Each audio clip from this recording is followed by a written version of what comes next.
They continue to really limit this offense as far as yardage goes. Yeah, you're exactly right. They've been assignment sound, staying in their lanes, keeping proper leverage, and communicating well, too.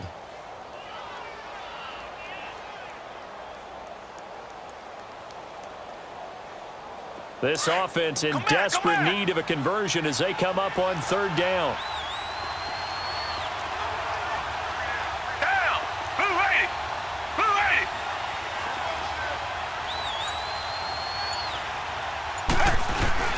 They'll fake the handoff. Now Watson sliding out of the pocket.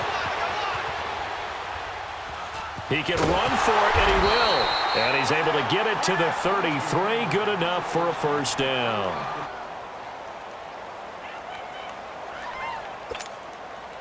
So they'll come up 1st and 10 now from the 33.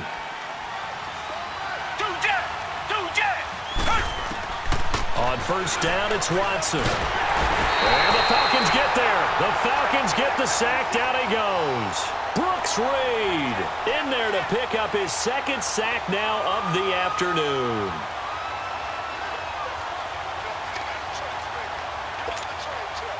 Well, they're in some hot water now. After that sack, it's 2nd and 21.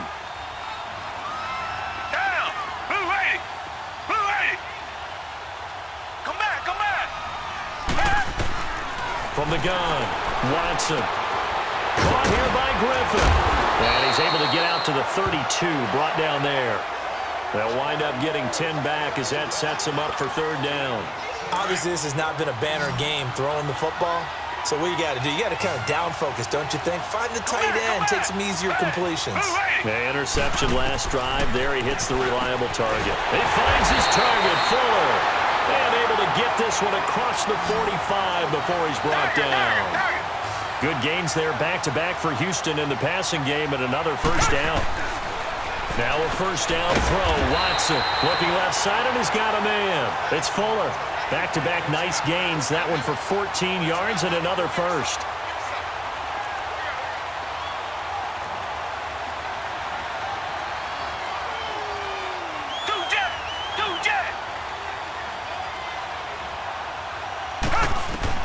Watson on first down. Under pressure now, Watson, and down he goes.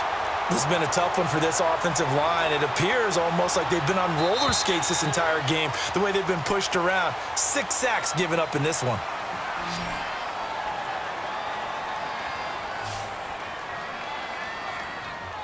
Welcome back live to Orlando. It's Texans football, but they trail here as we get started in the 4th quarter.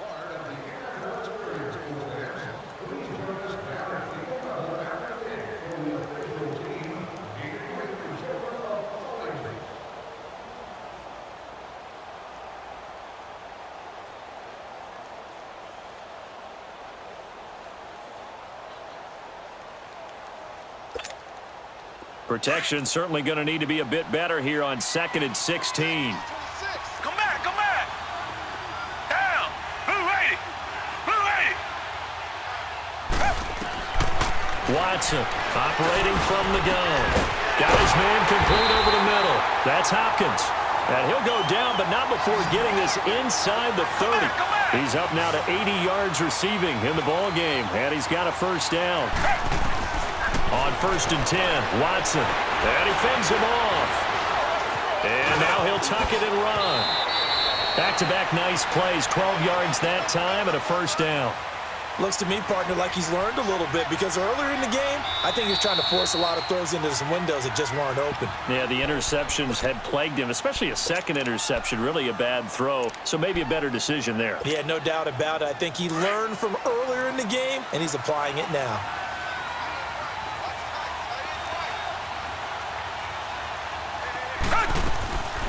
Watson hands to Miller on the draw. And they get to him quickly here as he stopped right around the 13. Brooks Reed with a tackle. This is what happens sometimes when you abandon the running game. It's hard to get back to it because once guys get out of that mentality of firing out and hitting people, hard to get them started again occasionally.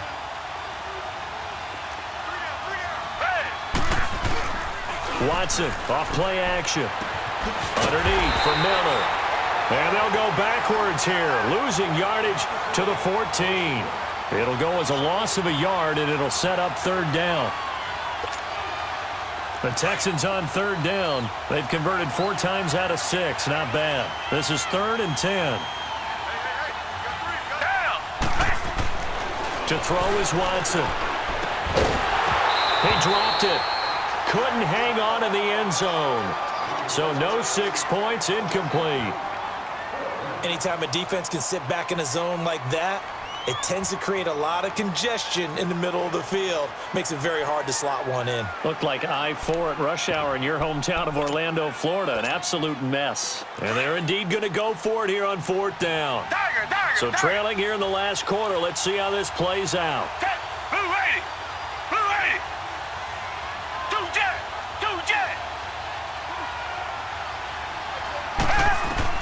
As expected, they're going for it to keep the drive alive.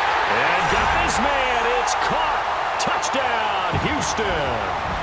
Jordan Thomas, a 14-yard touchdown. And the Texans have cut it to within a score. Fairbairn good with the extra point. And now things get a bit more interesting here in this 4th quarter.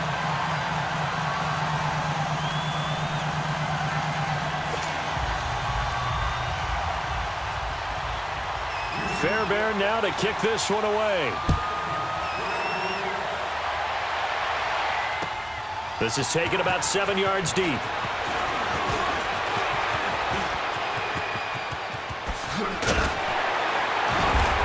And he'll have good starting field position as he's up just shy of the 40. Atlanta now coming out on the field. They've been asleep for a little while on this side of the football, Charles, and the score is just a 1-score game now. Haven't had any points this half. What gives? Let's go old school here. All right, let's get back to the basics. Get back to running the football, high percentage throws. Find the guys that eat pressure and make plays for you and make sure they touch it. Ryan and the Falcons now come up 1st and 10 at the 39-yard line. They begin the drive with Coleman. And able to get this one all the way up to about the 46-yard line. 7 yards on the pickup there, and it'll leave them with a 2nd and 3.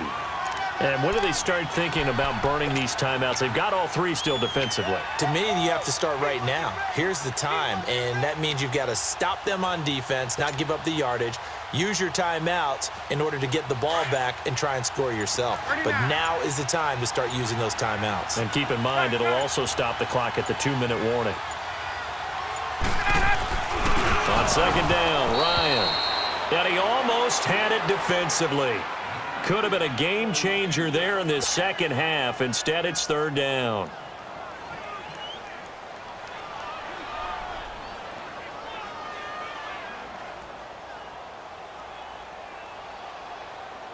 As big of a play as we've had in this one so far. This is 3rd and 3.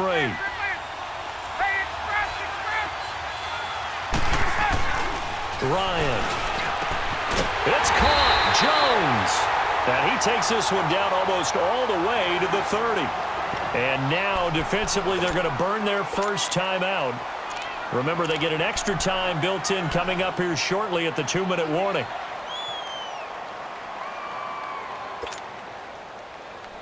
And not totally home free yet, but it's looking good as they come up 1st and 10. They'll toss it to Coleman.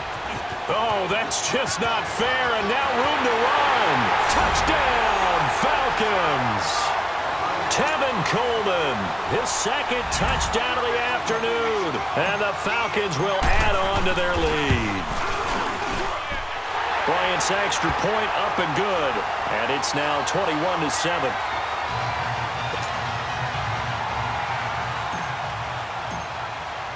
Here's Bosher to kick it away.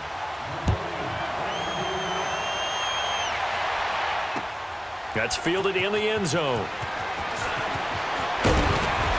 And he'll wind up about 4 yards shy of where he would have been if he had taken a knee, as they'll start at the 21-yard line. And now out comes Houston. And that last drive, a long drive, but not just that. They had a great air attack going. Do they stick with that? I would think that they would, because if they were confident enough to do it on the last drive, starting backed up in their own territory, why would you change anything? They've got to be confident about what they're presenting and continue to do so. Yeah, because the secondary, they really look clueless. And that's caught inside the 35. A big-time play there for the Texans. 49 yards. Tiger.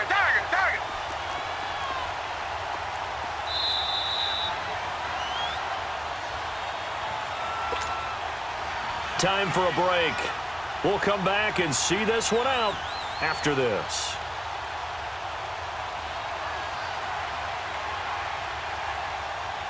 So 1st and 10 now from the 30.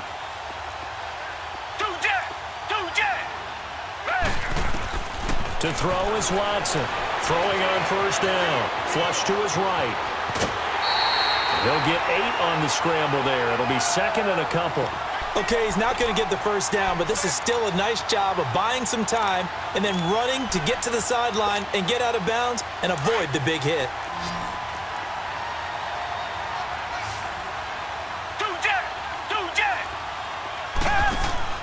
Here's Watson now on 2nd down. Forced out to his left. And he'll be out of bounds, taking it just shy of the 10 at the 11 of the 12. Nowhere to go downfield, but he's able to get out of bounds and stop the clock here with a 1st down.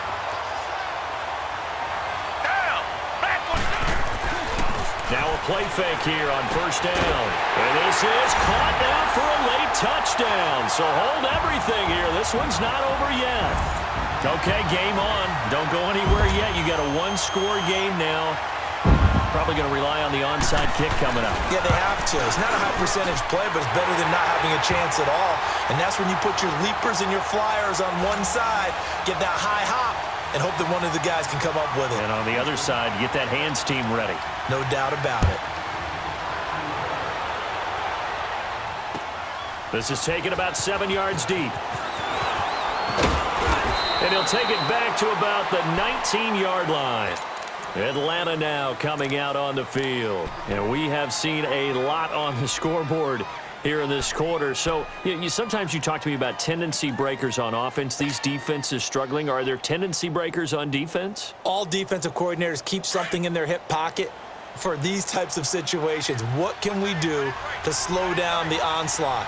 But the biggest thing is making sure these guys encourage each other, pick themselves up, because right now it's been a really tough ball game trying to stop these offenses. Oh, it really has, especially as of late. And the drive starts with a handoff to Coleman. And he'll get this up over the 25 to the 26. And now the Texans want to call another timeout as they'll talk things over prior to this upcoming 2nd down play. So they come up on 2nd down. If they can get another run like we just saw, would likely put an end to this thing.